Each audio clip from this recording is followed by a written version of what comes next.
Hello बच्चों, आज मैं इलेक्ट्रिक चार्जेस एंड फील्ड्स का 12th लेक्चर लेकर आया हूं, जिसमें हम पढ़ने वाले हैं potential energy of an electric dipole in uniform electric field. ठीक है, तो इस हेडिंग में प्यारे बच्चों टोटल 3 वर्ड आपको समझने हैं।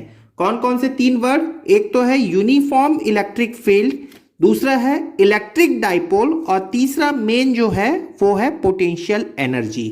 ठीक है, तो मैं 1 बाय 1 इन टर्म्स को एक्सप्लेन करता हूं।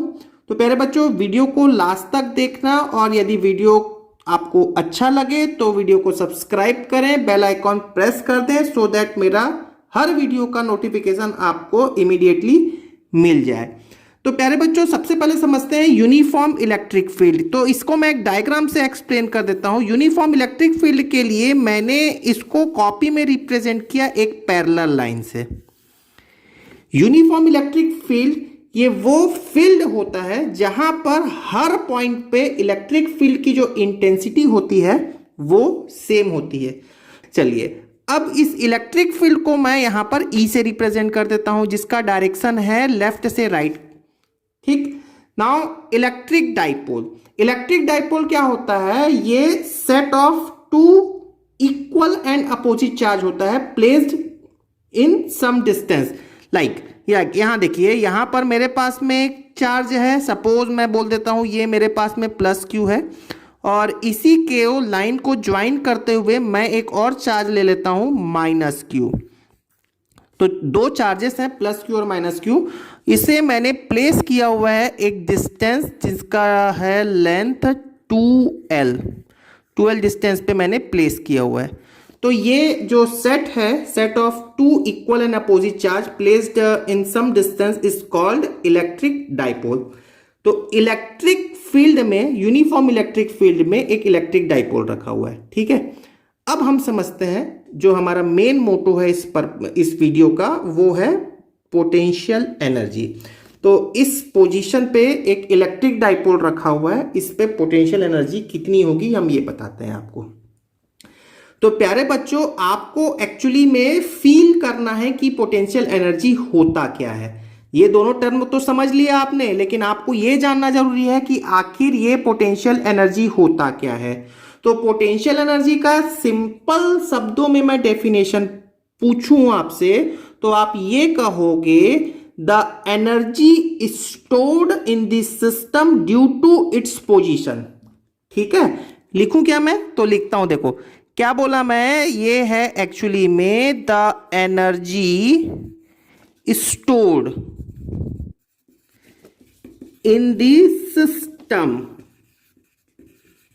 ठीक है, the energy stored in the system. System में स्टोर्ड एनर्जी है, किस कारण से? Due to its position. ठीक है, इसे हमने क्या नाम दिया है प्यारे बच्चों? यही है पोटेंशियल एनर्जी।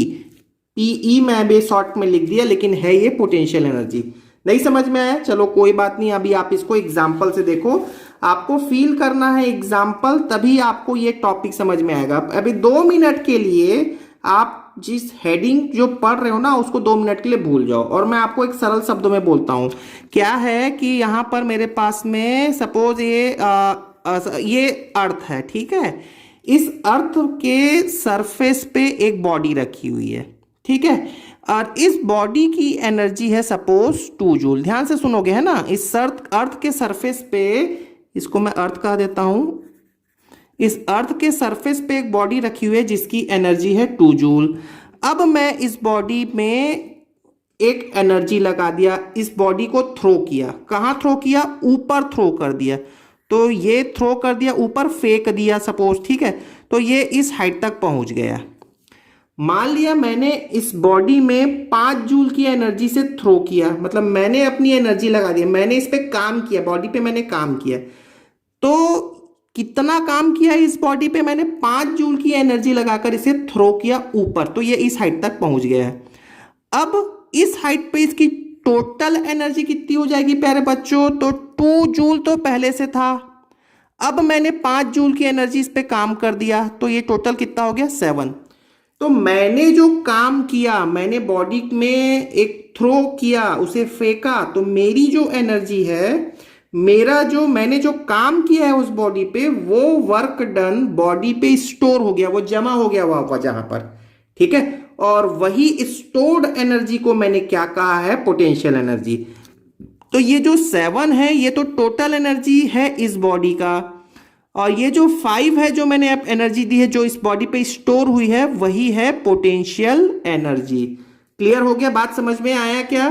तो अब एक बात सुनना प्यारे बच्चों कि आपका अर्थ के सरफेस से यहां पर कोई बॉडी है, तो हमेशा उसमें कोई ना कोई एनर्जी है, क्योंकि यहां पर ये लोकेट कर रहा है कौन से पोजीशन पे, ये एच हाइट पे है।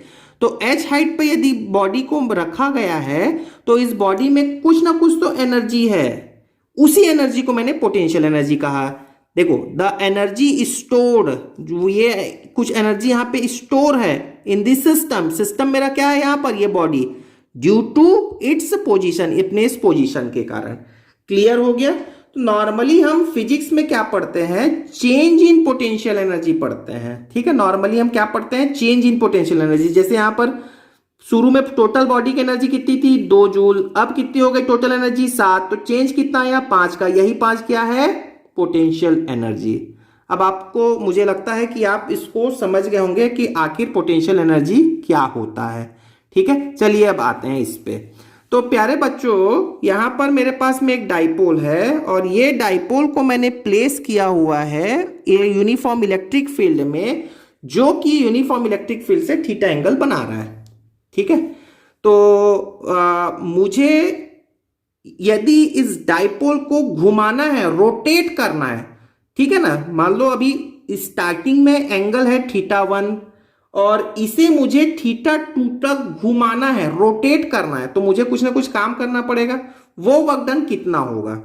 वैसे ये वर्क डन के लिए एक्सप्रेशन कैसे आया है, इसके लिए मैंने अपने इसके जस्ट प्रीवियस वीडियो, मतलब वीडियो नंबर 11 में मैंने बता रखा है कि आप उसको डायग्राम के हेल्प से एक्सप्लेन किया है, आप उसे रिफर भी कर सकते हैं। एनीवे, तो मैं अभी आपको ये सरल शब्दों में डायरेक्टली फॉर्मूला बोल देता हूं। क्या बोल रहा हूं?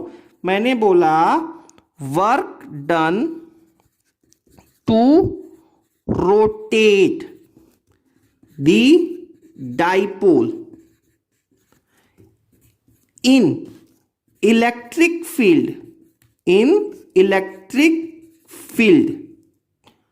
from θ1 to θ2, θ1 से θ2 तक रोटेट करने में मुझे कितना काम करना पड़ता है। एक्चुअली वर्क डन क्यों पढ़ने की जरूरत पड़ रही है, वही तो मैंने बताया था ना अभी एग्जांपल में। मैंने जो काम किया है वो बॉडी में एनर्जी के फॉर्म में स्टोर हो जाती है, ठीक है ना। तो पहले तो वर्क डन के लिए देख लो। तो वर्क डन के लिए फॉर्मूला क्या होता है प्यारे बच्चों, ये पता होना चाहिए आपको। ये होता है PE cos θ1 माइनस cos θ2, ठीक है। मुझे इतना काम करना पड़ता है, वर्क डन है ये, ठीक। ये फॉर्मूला आपको पता होना चाहिए। What is P? तो P के लिए प्यारे बच्चों पता होना चाहिए, P होता है डाइपोल मोमेंट, ये तो पता होगा, डाइपोल मोमेंट। और डाइपोल मोमेंट क्या होता है, Q into 2L, charge into distance. ये है ना आपका, यहाँ पर ये जो टोटल कितना चार्ज है, दोनों में से एक कोई चार्ज ले लिया और उनके बीच का डिस्टेंस, ठीक है। तो PE cos θ1 minus cos θ2, this is the expression for work done, ठीक है प्यारे बच्चों। अब एक बात केयरफुली सुनना, मैं आपको अब यहां से सिंपल ही बोल देता हूं, ठीक है। लेट, ठीक है ना। अब यहां पर मैंने एक एज्यूम किया है, एक एजम्पशन आप मुझसे यहां पर सीखना, ठीक है। मैंने एज्यूम क्या किया है, बुक्स वाले भी यही एज्यूम करते हैं जो मैं आपको बता रहा हूं। मैंने यहां पर एज्यूम किया है let θ1 is equal to 90 degree, ठीक है। θ1 इज इक्वल टू 90 डिग्री, मतलब आप समझना डायग्राम के हेल्प से अभी डाइपोल कैसे रखा होगा। तो ये इलेक्ट्रिक फील्ड है और यहां पर ये एक डाइपोल रखा हुआ है, जिनके बीच में एंगल कितना बन रहा है प्यारे बच्चों, इलेक्ट्रिक फील्ड और इसके बीच में कितना एंगल है, 90 डिग्री का एंगल बन रहा है, ठीक है ना। यही यहां पर ये है। तो इस सिचुएशन पे ये एजम्पशन है, पोटेंशियल एनर्जी कितनी होती है, पोटेंशियल एनर्जी ऑफ डाइपोल की पोटेंशियल एनर्जी को मैंने यहां पर क्या कंसीडर किया है, जीरो। ये बिल्कुल आप याद कर लो, क्या कंसीडर किया है मैंने, जीरो कंसीडर किया है। कहां पर, जब इलेक्ट्रिक फील्ड में डाइपोल को मैंने इलेक्ट्रिक फील्ड के डायरेक्शन के परपेंडिकुलर पुटअप कर दिया, तब वहां पर टोटल पोटेंशियल एनर्जी कितनी होती है, जीरो होती है। इतना आप सीख गए तो बस आपका काम हो गया, ये एजम्पशन आप याद कर लो, ठीक है। अब खुद सोचो कि यहां पर डाइपोल रखा हुआ है परपेंडिकुलर। अब इस डाइपोल को मैं घुमाता हूं, इधर उधर कहीं भी रोटेट करता हूं, ठीक है ना। तो जब मैं इसके रोटेट करूंगा तो मैं एक्सटर्नल फोर्स लगाकर इसको रोटेट करूंगा, मतलब बाहर से इस पे कुछ काम किया। मेरे थ्रू रोटेट करने में जो काम है वो इस डाइपोल में एनर्जी के फॉर्म में स्टोर हो जाएगा, और वही स्टोर्ड एनर्जी क्या है, पोटेंशियल एनर्जी। तो आप 90 डिग्री पे जीरो पोटेंशियल एनर्जी क्यों एज्यूम किया, तो मैंने उसको क्या मान लिया, एक रेफरेंस मान लिया। क्या माना है, रेफरेंस माना। कैसे, जैसे जैसे सुनो, मैंने थोड़ी देर पहले जो आपको एग्जाम्पल बताया था ना प्यारे बच्चों, ये वाला एग्जाम्पल बताया था। देखो यहां पर अर्थ में एनर्जी कितनी है, इस एग्जाम्पल को याद करो। अर्थ में रिफरेंस एनर्जी कितनी थी, 2 जूल। मैं आपको अर्थ में जीरो भी बोल सकता था ना, वो मतलब रेफरेंस है, उसकी खुद की एनर्जी पहले से कितनी है, 2 जूल है, पहले से कितनी है, जीरो है। उसी प्रकार प्यारे बच्चों मैंने क्या मान लिया है कि जब डाइपोल को इलेक्ट्रिक फील्ड के परपेंडिकुलर रखा है तो उस समय मेरा एजम्पशन ये है, ये एज्यूम्ड वैल्यू मैं फिर से बोल रहा हूं, इस समय एजम्पशन ये है कि पोटेंशियल एनर्जी कितनी होती है, जीरो होती है, ठीक है। अब आप देख लो तो आपका इन द अबव फॉर्मूला, अभी आपके पास में वर्क डन का फॉर्मूला क्या है प्यारे बच्चों, तो ये है वर्क डन का फॉर्मूला, ये PE cos θ1 माइनस cos θ2। तो यदि cos θ1 को आप क्या लिख लिया, इनिशियल एंगल कितना है, 90, यदि 90 डिग्री रख लिया तो वर्क डन क्या होगा बताओ। तो यहां पर लिख लेते हैं वर्क डन, ये क्या हो गया, PE cos 90 माइनस cos θ2। अब cos 90 प्यारे बच्चों कितना होता है, cos 90 आपको पता होगा ये होता है 0, ठीक है ना। तो ये हो गया वर्क डन, कितना हो गया बताइए, तो आप बोलोगे PE cos θ तो 0 हो गया, मतलब माइनस cos θ2। या फाइनली मैं इसको यदि बोलूं तो ये वर्क डन हो गया माइनस PE cos θ2। और इस वर्क डन को एक्चुअली मैंने, अब सुनो ध्यान से, मैंने क्या किया, इसे रोटेट किया।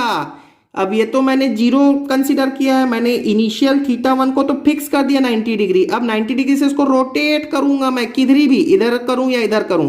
कहां तक रोटेट किया, θ2 एंगल तक रोटेट किया। तो मेरे थ्रू जो काम किया है वही काम कितना हो जाएगा, माइनस PE cos θ2, और जो कि यही क्या है प्यारे बच्चों, यही है पोटेंशियल एनर्जी।